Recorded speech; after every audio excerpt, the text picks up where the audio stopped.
आपण बनवणार आहोत राजमा चावल। हे रात्रभर भिजवलेला राजमा आहे। आपल्याला राजमा कुकरमध्ये घालायचा आहे। ह्याच्यात आपल्याला पाणी घालायचं आहे।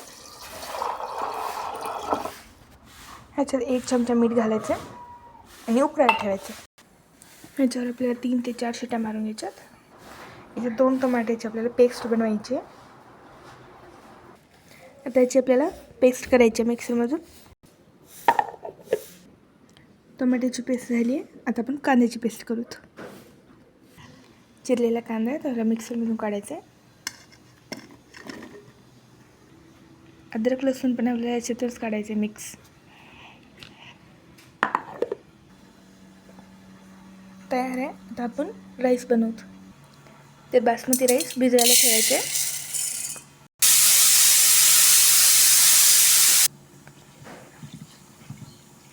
त्याला 15 मिनिट भिजवत ठेवायचे।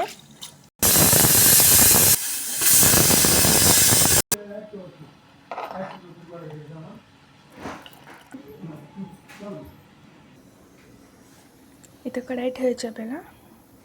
कढई गरम झाल्यावर तेल घालायचे। जिरे,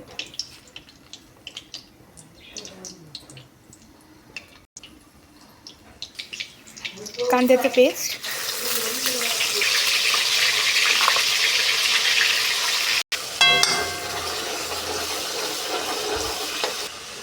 टोमॅटो पेस्ट आता मिक्स करायचे। चांगल्याला गोल्डन होईपर्यंत परतून घ्यायचं। 2 हिरव्या मिरच्या अशा कट करून घालायच्या। इथं थोडंसं मीठ घालायचं आपल्याला या प्युरीमध्ये। इथे 2 चमचे खोबरं घालायचं। त्याला चांगलं हलवायचं। खोबरं घातल्यामुळे आपली ग्रेव्ही चांगली होते, घट्ट होते। तेल सुटे इतकं हलवून घ्यायचं। बघा तेल सुटलेला। आता मसाले टाकून घेऊत। हळद, 1 चमचा घरगुती लाल मिरची पावडर, गरम मसाला, 1 चमचा छोले मसाला, राजमा मसाला। ह्याला आता चांगलं हलवायचं आहे। मसाला चांगला शिजू द्यायचा आहे तेल सुटे इतका।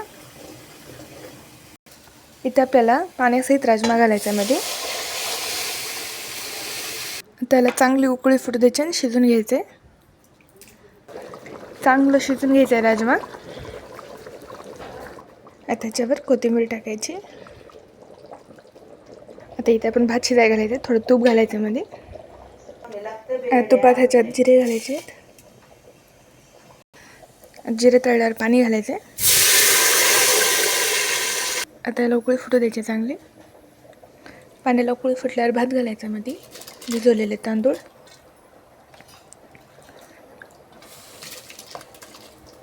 आपला राईस चांगला शिजत आलाय। आता याला आपण झाकून ठेवू।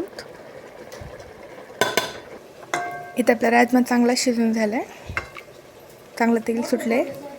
राईस तयार आहे, जिरा राईस। आणि आपले राजमा पण इथं चांगला शिजलाय।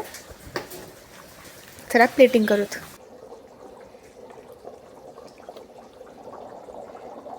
आपला राजमा चावल तयार आहे। चला टेस्ट करून बघूयात।